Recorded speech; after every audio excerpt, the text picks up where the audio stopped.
তোমরা নামাজ যে পড়ো, নামাজ প্রত্যেক রাকাতে সূরা ফাতিহা পড়ো না? সূরা ফাতিহা, আচ্ছা বলো তো আমাকে, সূরা ফাতিহার কয়টা আয়াত আছে? ভেরি নাইস, কয়টা? 7টা। একটা হিসাব দেই, শুনলে অবাক হবা।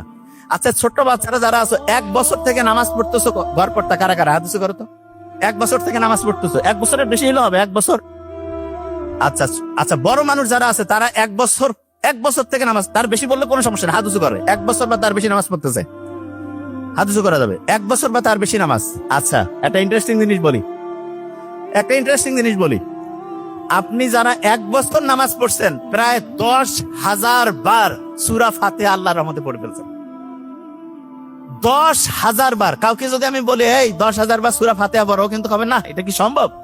কিন্তু জাস্ট প্রত্যেক দিন প্রায় 30 রাকাতের মতো আমরা নামাজ পড়ি। ফজরে 4, জোহরে ধরলাম 10, আসরে 4, মাগরিবে ধরলাম 7 বা 5, এশায় ধরলাম 9, গড় পড়তা প্রায় 30 রাকাত। 1 মাসে 900 রাকাত, 1 বছরে 10,800, আরো কয়েকশো বাদ দিলাম, 10,000 বার সূরা ফাতিহা আমরা পড়ছি। লাভটা কি হয়েছে? বিজ্ঞানীরা দেখছে সূরা ফাতিহা যে শুরু হয় আলহামদুলিল্লাহ দিয়া, শুকরিয়া আদায় করা।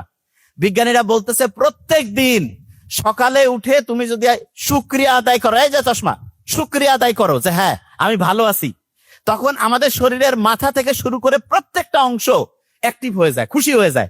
যেমন আমি যদি বলি এই ছেলেটার খুব অসাধারণ ব্রেন, এই ছেলেটা অসাধারণ কিছু করবে, মনটা চাঙ্গা হয়ে যায় না? এইরকম যখনই আমি আল্লাহর কাছে শুকরিয়া আদায় করি, আমার শরীরের মাথা থেকে শুরু করে প্রত্যেকটা অংশ অ্যাক্টিভ হয়ে যায়, খুশি হয়ে যায়। এবং এরা যখন খুশি হয়ে যাবে, যে কেউ খুশি অবস্থায় বেশি কাজ করে না কম কাজ করে? এই দেখো কত এনার্জি, বেশি কাজ না কম কাজ? তাইলে আমাদের মাথা থেকে পা পর্যন্ত সবগুলো জিনিসকে যদি আমি খুশি করতে চাই, আমাকে আলহামদুলিল্লাহ বলতে হবে। কি বলতে হবে? তা আলহামদুলিল্লাহ তো এমনিতে বলতে মন চায় না, এই জন্য আল্লাহ নামাজের মধ্যে প্যাকেট করে দিয়ে দিছে। প্রত্যেক নামাজে আমরা সূরা ফাতিহা পড়ি, আলহামদুলিল্লাহ রাব্বিল আলামিন দিয়ে শুরু করি। আল্লাহর কাছে হচ্ছে শুকরিয়া আদায় করলাম, আমাদের শরীরের যত অঙ্গ প্রত্যঙ্গ আছে এরা খুশি হয়ে গেল যে আমরা ভালো কাজ করতেছি, তখন কাজের গতি আরো বেড়ে গেল।